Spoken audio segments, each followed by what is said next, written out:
Nós começamos aqui com Jeremias 1:12, mostrando uma coisa, um detalhe, que às vezes nós passamos por cima e não prestamos atenção. Tudo bem, meu amigo Flávio? Você está bem? Jeremias 1:12. E disse-me o Senhor, fique atento ao que o Senhor fala, amigo. O que eu falo, propriamente, não vale nada para você. Que é isso, pastor? Verdade. Se eu não falar a palavra de Deus. Porque eu costumo dizer, eu prego, mas quem fala é o Senhor. Você tem que ficar atento ao que Deus fala ao seu coração. Quer dizer, o que Deus fala contigo. Fique atento àquilo que Deus está falando. Ele disse assim, versículo 12 ainda, porque eu velo sobre a minha palavra para cumprir. Velar é tomar conta. Deus toma conta da palavra dele, não é da minha, é da dele. Você tem que ficar atento então ao que ele diz. Nós às vezes queremos fazer as coisas sem a palavra de Deus, não funciona. João é Novo Testamento, capítulo 15, versículo 5. João, capítulo 15, versículo 5. Mateus, Marcos, Lucas e João. João, capítulo 15, versículo 5. Eu sou a videira, vós as varas. Quem está em mim e eu nele, este dá muito fruto. Vamos lá, pessoal. Porque sem mim nada podereis fazer. Irmão, sem ele não podemos fazer nada. E às vezes queremos, entenda, ou tentamos, e não conseguimos, não vamos ser bem-sucedidos. Aí falou, sem mim nada podereis fazer. Às vezes somos atacados pelo inimigo e tentamos resolver a situação do nosso jeito, não funciona. Veja comigo o Salmo 127. É bem no meio da Bíblia. Salmo 127, 1, 2, 7. Versículo 1.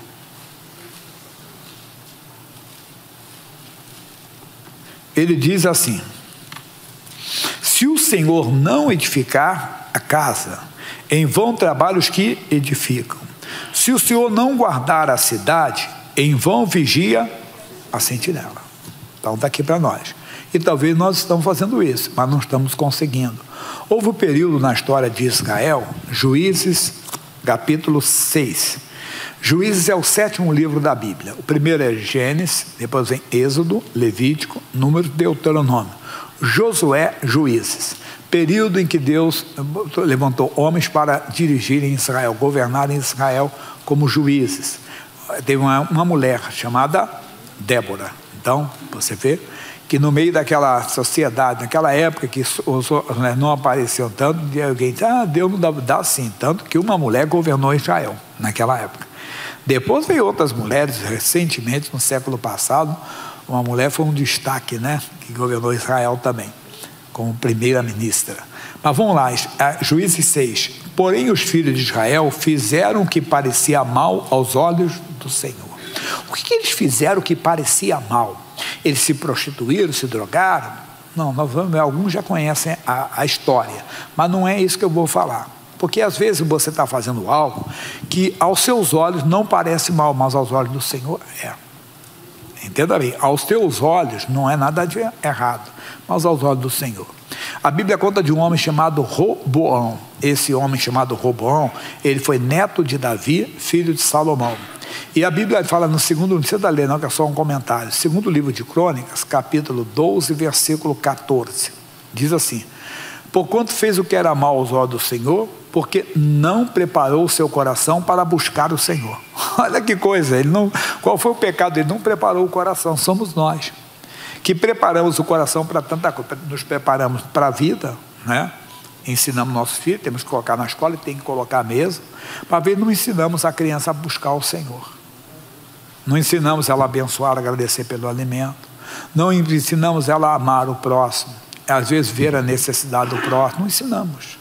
Temos que aprender isso, entende? Porque se o Senhor não edificar a casa, que se a casa não é edificada no Senhor, você está trabalhando em vão. E poderíamos falar de mais coisas ainda, mas aí podemos ficar filosofando, temos que voltar à palavra aqui. Então, o que ele fez o que era mal? Lá na frente falaremos sobre isso. Diz, E o Senhor os deu na mão dos midianitas por 7 anos, que é Deus permitiu. Por isso, poderíamos traduzir aqui, sem mudar a Bíblia, por isso Deus permitiu eles ficarem nas mãos dos midianitas por 7 anos. E não é bom, porque o inimigo ele não é bom, o inimigo só sabe matar, roubar e destruir. Isso está acontecendo, 7 anos, sabe lá o que é isso? Ficaram 7 anos debaixo do jugo escravizador do adversário. 7 anos ficaram dominados pelos midianitas. Mas vai falar para nós a Bíblia Sagrada. E prevalecendo a mão dos midianitas sobre Israel, fizeram os filhos de Israel para si, por causa dos midianitas, as covas que estão nos montes, e as cavernas e as fortificações. Mas quem mandou eles fazerem isso? A cabeça deles. Deus não mandou. Não foi direção dada por Deus. Lembra? Se o Senhor não edificar a casa, e vão trabalhos que edificam, sem mim, nada podereis fazer. Entenda? Eu velo sobre ele, não estava na palavra. E somos nós. Eu vou fazer um jejum, mas Deus mandou. Tem gente que chega ao cúmulo e diz assim, eu estou fazendo um jejum para quê? Para emagrecer. Não, aí é dieta, não é jejum. Jejum é espiritual. Jejum é para emagrecer? Jejum é para vencer a carne, a si mesmo. Vencer o homem natural, subjugar a carne. Mas às vezes, não, eu vou jejuar 3 vezes por semana, 24 horas. Você pode morrer, ficar fraco. Você, Deus não mandou. Mas Jesus fez jejum de 40 dias. A Bíblia diz que ele foi levado pelo Espírito. Não foi por ele, pelo Espírito Santo ao deserto. Eu vou para o deserto. Deus não está mandando, você está indo para o deserto talvez por sua causa. Você tem que verificar. A igreja de Cristo faz muito isso. Ou uma cultura, por exemplo, pagã, que às vezes leva, traz a cultura da promessa, não do voto. O voto é santo, mas da promessa. Eu prometo, Deus, isso aqui, dá tanto para tu, eu prometo não sei o que, esse papapá, e começa a prometer para Deus. Mas Deus mandou você fazer isso? Até o voto tem que ser dirigido por ele. E a pessoa começa a fazer isso, fazer aquilo. Não, eu vou porque eu vou 7 dias, todo dia da semana, eu vou lá para o alto do monte, que eu vou orar, eu vou jejuar, eu vou ficar lá. Deus mandou, irmão. Eles fizeram, entenda bem, olha o que diz assim, e prevalecendo a mão dos midianitas sobre Israel, fizeram os filhos de Israel para si, por causa dos midianitas, as covas que estão nos montes, as cavernas e as fortificações. E não adiantou nada, irmão.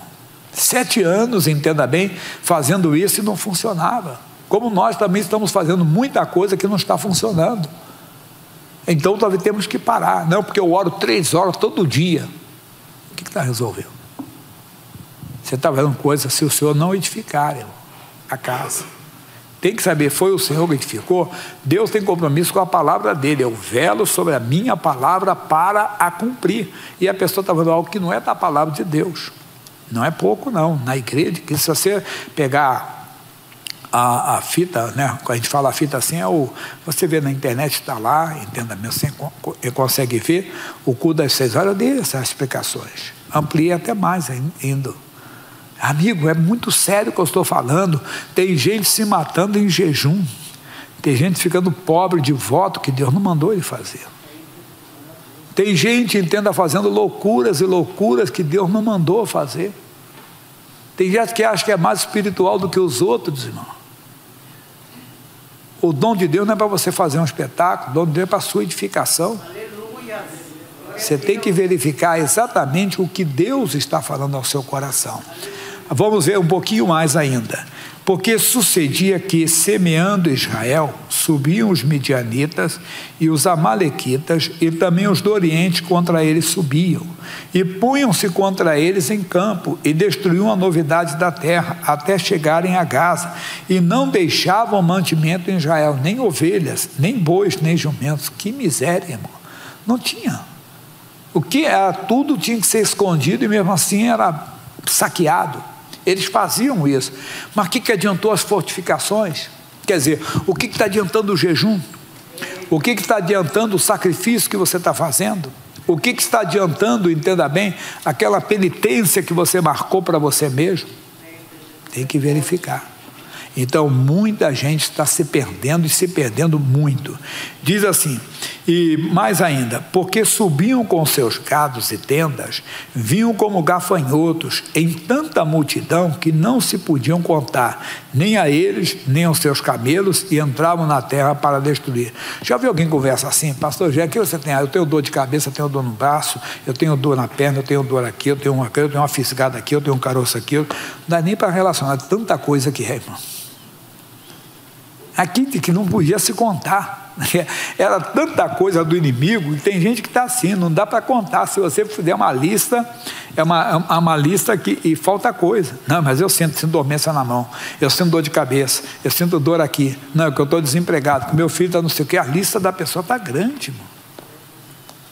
Quer dizer, tanta coisa do inimigo que não dá para se contar. De tanta adversidade, quer dizer, de tanta opressão maligna, de tanta coisa diabólica. Mas vai ter mais ainda. Diz assim: assim Israel empobreceu muito pela presença dos midianitas. E é verdade. A presença do inimigo empobrece. Não só, entenda bem, financeiramente. Às vezes não empobrece financeiramente, empobrece espiritualmente. Empobrece espiritualmente. A pessoa empobrece. A pessoa não ora mais. Aí não busca a Deus.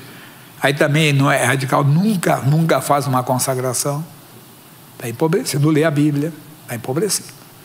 Não ouve, não busca, não tem, quer dizer, a vida espiritual dele é escassa, né? De vez em quando ele vem à igreja, de vez em quando ele ora, ao contrário do outro, que acha que tudo que ele faz que vai resolver, né? Tudo que Deus manda você fazer. E a pessoa não faz, e ela vai se perdendo mais e mais. Diz assim: e então os filhos de Israel clamaram ao Senhor. E sucedeu que, clamando os filhos de Israel ao Senhor por causa dos midianitas, não é porque eles queriam um Deus, não, irmão.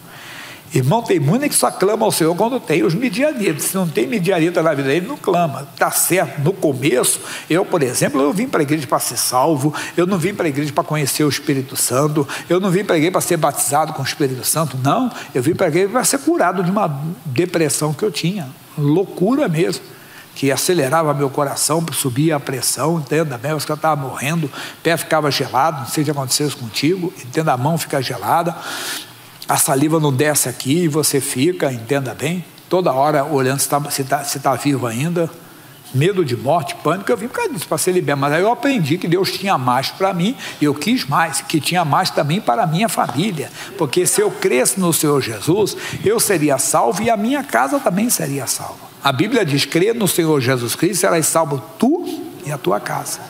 Aí eu aprendi que tinha mais. Então diz assim: e sucedeu que, clamando, enviou o Senhor um profeta aos filhos de Israel. Clame, Deus. Deus ainda tem profeta. Deus ainda tem para os filhos do Brasil. Deus ainda tem profeta para os filhos da graça. Pode ter a certeza que tem, nós esquecemos disso. Deus vai mandar uma palavra que vai vir, e Deus fala com você direto, não precisa do intermediário do profeta, Deus fala com você, agora tem que clamar. E quando você clama, deixa aqui, vamos para o Jeremias de novo, mas agora é no capítulo 33.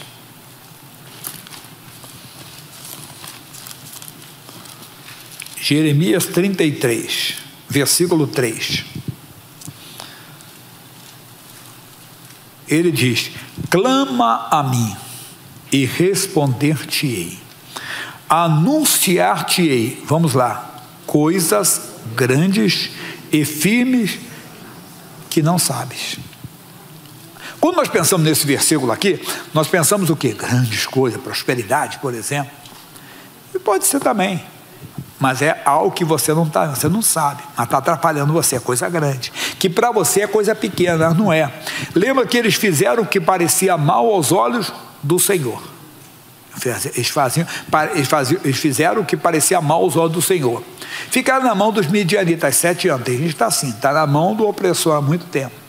Vinha tanto inimigo, vinha com tanta gente que não podia enumerar. Tem gente que tem tanta tragédia na vida dele que não dá para enumerar, de tanta coisa que acontece, tanta coisa de ruim que acontece na vida dele. É doença, problema familiar, problema aqui, problema ali, tá, no corpo. Então, parece que as doenças moram tudo no corpo dele.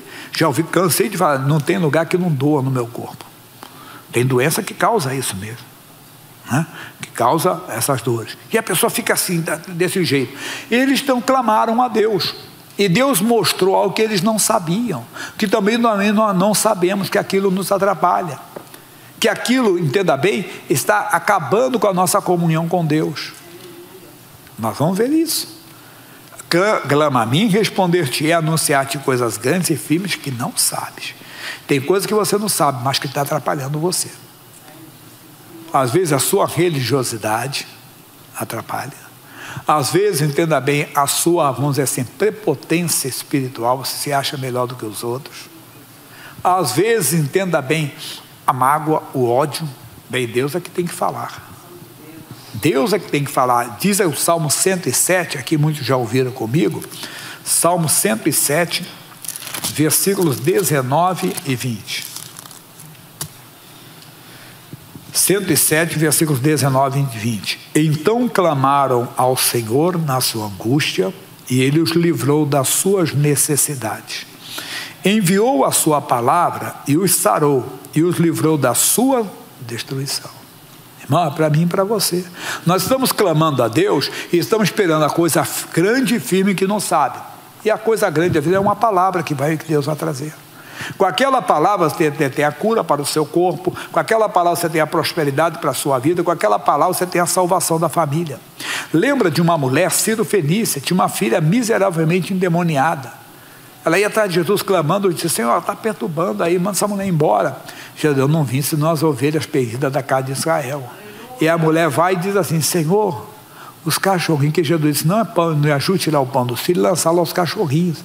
Senhor, os cachorrinhos comem das migalhas que caem da mesa dos filhos. Ô mulher, grande é a tua fé, vai, por essa palavra o demônio já saiu. É ela que precisa, às vezes não é a palavra, é você que tem que soltar algo. Ela tinha um orgulho. Ciro Fenícia, mulher grega, Ciro grego é o sábio da época, Ciro Fenícia, e ela foi quebrantada. Ela foi completamente quebrantada. Então é uma coisa que tem que acontecer. Eles clamaram, Senhor, o que está havendo? O Senhor tem misericórdia, nos dá o socorro. Deus manda fogo em cima desses amalequitas, em cima desses midianitas. Deus passa uma vassoura de fogo. Eu oro assim, você ora assim. Deus, eu estou clamando o seu fogo para queimar esse midianita, queimar esse amalequita. Deus, faz uma limpeza na minha vida, tira tudo que é do inferno, tira tudo que é do inimigo. Eu não quero. E não está funcionando. Aí você diz: Deus me fala comigo, Deus me dá uma direção. Aí Deus pode agir. Ele envia a palavra. E qual a palavra que ele enviou? Vamos voltar nos Juízes. Juízes capítulo 6, que nós paramos no versículo 8. Então ele diz no 8: enviou-se um profeta aos filhos de Israel, que lhes disse: assim diz o Senhor Deus de Israel. Ouça o que Deus está dizendo com você, falando a você. Assim diz o Senhor Deus de Israel: do Egito eu vos fiz subir, e vos tirei da casa da servidão, e vos livrei da mão dos egípcios, da mão de todos quanto vos oprimiam, e os expeli de diante de vós, e a vós dei a sua terra. Não somos nós, nos tirou do álcool, nos tirou das drogas, nos tirou da prostituição, algum estou dizendo que seja o seu caso, entenda, tirou você, entenda bem, da macumba, da feitiçaria, da idolatria, tirou você, entenda bem, da incredulidade, tirou, e deu para nós uma nova terra. Aí diz assim: e vos disse: eu sou o Senhor vosso Deus, não temais aos deuses dos amorreus em cuja terra habitais, mas não destes ouvidos à minha voz. Aí eu sempre digo isso, eu sempre falo: puxa, olha, o que eles fizeram que era mal? Lembra no início? Eles fizeram o que parecia mal aos olhos do Senhor. O que eles fizeram? Pastor Jaime, eles tiveram medo, é verdade, mas foi mais do que isso. Clama a mim, responder-te-ei, anunciar-te-ei coisas grandes e firmes que não sabes. Eles não souberam. Eles deviam poder, como uma pessoa diz: Deus, eu não estou na prostituição, Deus, eu não estou devendo nada para ninguém. Deus, eu não tenho mágoa de ninguém. Pastor Jaime sempre prega aí sobre isso: eu não tenho nada. Deus, o seu caso é que você não ouviu o que Deus falou. Não temas, porque eu sou contigo. Não te assombres, porque eu sou teu Deus. Eu estou contigo todos os dias até a consumação dos séculos. Você esquece disso e fica apavorado com a dorzinha que aparece aqui, ou com a dorzona que aparece, com o caroço que aparece, com a ameaça que alguém diz: eu vou acabar contigo, eu vou acabar com o seu lar, eu vou acabar com a sua família, eu vou destruir a sua família. E você teme os deuses da feitiçaria. Ah, pastor, é porque o bicho lá é bravo. A mulher trabalha com um bicho bravo lá. Que bicho bravo, irmão? Está embaixo dos nossos pés. Se Deus é por nós, quem será contra nós? Não, mas lá é a rainha das mulheres, lá da saia rodada. Estão tudo debaixo dos nossos pés. Se Deus é por nós, quem será contra nós? Mas você não sabe o que é aquilo. Esqueça. Não temos o Deus dos amorreus. Não tema. Dê ouvidos à voz de Deus. Qual foi o pecado deles? Não ouviram a voz de Deus. Mas não destes ouvidos à minha voz. Qual é o pecado de muita gente? Não ouvir a voz de Deus. Consequentemente teme o mal, consequentemente estão fazendo o que é mal, aí estão fazendo covas, estão fazendo fortificações, aí faz campanha, faz jejum, faz não sei o que, tudo bem, mas não está tendo resultado. Tudo isso você pode fazer. Você pode fazer as torres, você pode fazer as covas, as cavernas, pode fazer tudo isso, dirigido por Deus. Veja Davi, que é um exemplo para nós nesse ponto. Davi ele não ia para a batalha sem consultar Deus, não, irmão. Sempre queria ouvir a voz de Deus. Deus, como é que eu vou lutar com os filisteus? Deus disse assim, assim. Ele foi vencer os filisteus. Logo depois, o mesmo inimigo, voltou no mesmo lugar. E Davi não foi logo, não. Depois de, nem preciso, meu irmão. Leia a mensagem de hoje que o missionário deixou na internet. Para o pessoal de casa que está vendo domingo, na quarta-feira, né, dia 29 de julho. Ele fala assim, tem sobre o Espírito Santo. Aquele que intercede por nós, é a mensagem, o título da mensagem. Ele, se um dia passar na sua mente, eu nem preciso do Espírito Santo nisso, irmão, nem fale. O salmista diz: o que eu pensei, isso eu não falei. Não fale, não. Mesmo que você saiba fazer a coisa, peça a direção para Deus. Saiba mesmo. Você pode ser um profissional de mão cheia numa situação. Deus, eu peço a tua bênção. Verdade. Tinha um corredor de Fórmula 1, já é falecido. Quando ele começou a ter um encontro com Cristo, depois ele acabou falecendo, e alguém disse: mas tudo agora desse pessoal atribuiu o seu sucesso a uma divindade. Não, a pessoa conhece Deus, ela consulta Deus, tudo ela pede a bênção de Deus, ela pede a direção de Deus para a vida dela. Isso é importante você também saber. E aqui então mostra uma coisa: o Davi foi e consultou. Sabe o que Deus falou para ele? Davi, não vai como da outra vez, não. Vai por trás agora. Quer dizer, o inimigo já estava preparado para enfrentar o Davi daquele jeito. Mas aí Deus deu outra tática. Peça a Deus, ouça a voz de Deus. Vocês não deram ouvidos à minha voz e perderam. Então, se o Senhor não edificar a casa, em vão trabalhos que edificam. Deus vela a sua palavra dele, vá. Você diz: não temos Deus, mas Deus, olha o tamanho do bicho. Eu tenho dito que tem gente que está tão desligada de Deus, mas ele está na igreja, está no púlpito da igreja. Se o diabo aparecer de chifre na mão, ele vai até esquecer que ele é da igreja evangélica. Aí vai, não estou falando mal de católico, não, mas católico é maneira de se benzer, o evangélico não tem. Ele está escado, ele se esquecer, se ele vê o bicho, ele deu misericórdia. Quer dizer, irmão, está esquecendo. Quando a gente fala: está amarrado, Satanás, aqui não, fora, deu fora. Ou então não receber, mas fala: mas com medo, está amarrado. Não, o demônio, em nome, e vai para cima dele. Foi o que Davi fez, foi para cima do Golias. Não ficou: meu Deus, misericórdia, olha o tamanho desse bicho. Não, não. Ô demônio, sai daqui em nome de Jesus. Você sabe que Deus está contigo. Se una a palavra, se envolva com Deus mesmo, você vai vencer.